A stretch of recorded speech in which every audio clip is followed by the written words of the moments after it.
22 अप्रैल 2025, जिस दिन पहलगाम की हसीन वादियां खून से लाल हो गई। पर इस बार भारत सिर्फ रोया नहीं, भारत ने ठान ली है अब की बार आतंक के हर ठिकाने पर करारा प्रहार होगा।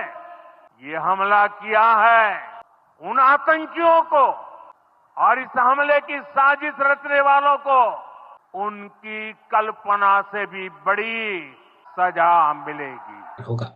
जम्मू कश्मीर के पहलगाम में एक दिल दहलाने वाली घटना घटी, जिसमें हमने 28 भारतीय और एक नेपाली पर्यटक की जान गई।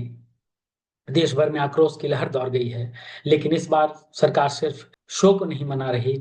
इस बार सरकार एक्शन मोड में है। प्रधानमंत्री नरेंद्र मोदी ने अपना सऊदी अरब का जो उनका दौरा था उसे रद्द किया और तुरंत ही दिल्ली लौटते हुए CCS cabinet committee of security के साथ आपात बैठक बुलाई। इस बैठक में 5 बड़े फैसले भारत सरकार ने लिए हैं और यह रुख दर्शाता है कि अब आतंक के खिलाफ सिर्फ शब्द से लड़ाई नहीं बल्कि ठोस कदम उठाए जाएंगे। सीएसएस की बैठक में 5 बड़े निर्णय जो बड़े फैसले लिए गए, उसमें पहला है सिंधु जल संधि पर ब्रेक। 1960 की संधि के तहत पाकिस्तान को जो 80% पानी मिलता है उसे तत्काल प्रभाव से रोका जा रहा है। अब यह पानी पाकिस्तान की अर्थव्यवस्था और खेती की जीवन रेखा जो बनी हुई थी वो अब नहीं रहेगा।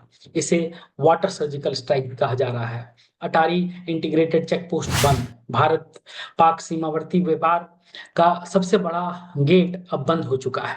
1 मई तक वैध पाकिस्तानी नागरिक वैध तरीके से वापस लौट जाएं। सार्क, यह सरकार का आदेश है और सार्क वीजा छूट योजना खत्म। पाकिस्तान को मिली वीजा छूट सुविधा तत्काल निरस्त कर दी गई है। एसवीईएस वीजा वाले नागरिकों को 48 घंटे में भारत छोड़ने का आदेश दिया गया है। रक्षा सलाहकार परसोना नॉन ग्राटा घोषित कर दी गई है। दिल्ली स्थित पाकिस्तानी उच्चायोग में रक्षा, नौसेना और वायुसेना सलाहकार को निष्कासित किया गया है। भारत में ने अपने समकक्षों को भी इस्लामाबाद से बुलवा लिया है। दूतावासों के स्टाफ में कटौती। दोनों देशों में दूतावास के स्टाफ की संख्या घटाकर 55 से अब 30 की संख्या की जा रही है। और पाकिस्तान पर इसका इन 5 जो बड़े निर्णय हमारी सरकार की तरफ से, भारत सरकार की तरफ से लिए गए हैं, उसका असर क्या है पाकिस्तान के को किस किस तरह से इसका खामियाजा भुगतना पड़ेगा। पानी की मार। पाकिस्तान के पंजाब और सिंध क्षेत्र में कृषि के लिए सिंधु, झेलम और चेनाब पर निर्भर होना पड़ता है। पर पानी की आपूर्ति में कटौती खाद्यान्न संकट और आर्थिक अस्थिरता दोनों को जन्म देगी। पाकिस्तान में व्यापार पर असर तो होगा ही। अटारी वाघा सीमा बॉर्डर में व्यापार बंद होने से पाकिस्तान का कृषि और कपड़ा निर्यात प्रभावित होगा, जरूर से जरूर होगा, जिससे उनकी अर्थव्यवस्था और चरमराएगी। डिप्लोमेटिक दबाव। वीजा और दूतावास संबंधी फैसलों से पाकिस्तान को अंतर्राष्ट्रीय मंच पर अलग थलग करने के प्रयास की जा रही है। सियासत नहीं, एकता चाहिए।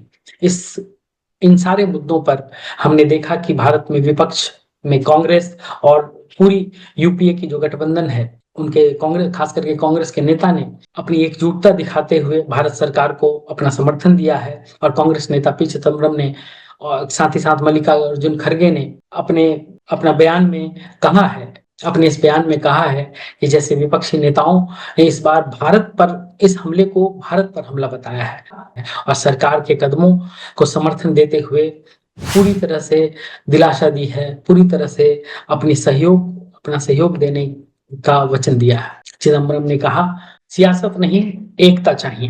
कांग्रेस नेता पी चिदम्बरम और मल्लिकार्जुन खड़गे जैसे विपक्षी नेताओं ने भी इस मामले पर इसको भारत पर हमला बताया है और सरकार के कदमों पे को समर्थन देने की बात कही है। चिदम्बरम ने कहा, यह समय एकजुटता दिखाने का है, खुफिया तंत्रों को मजबूत करने का है और आतंक के विरुद्ध निर्णायक लड़ाई लड़ने का है। राज्य का दर्जा नहीं, सुरक्षा पहले।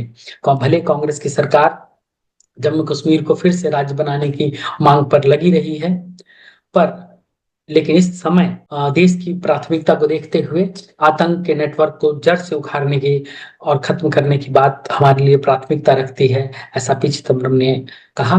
और आज जरूरत है कि दल से नहीं, देश से जुड़ के लड़ाई लड़ी जाए।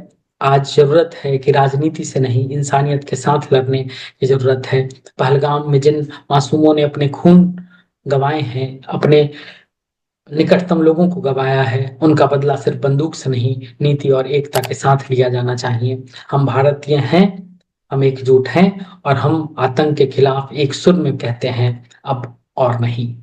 इसी के साथ मैं उम्मीद करता हूं कि पूरा भारतवर्ष एक होके इस विपदा की घड़ी में हम एक साथ एकजुट होकर अपने सरकार के साथ खड़े रहेंगे, उनके निर्णयों के साथ खड़े रहेंगे और पूरा भारतवर्ष एक साथ मिलकर इस विपदा की घड़ी से जल्द ही जल्द उबर कर बाहर आएगा।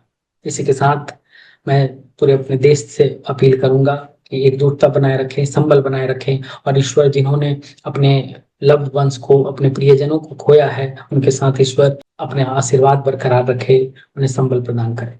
बहुत बहुत धन्यवाद। जय हिंद, जय भारत।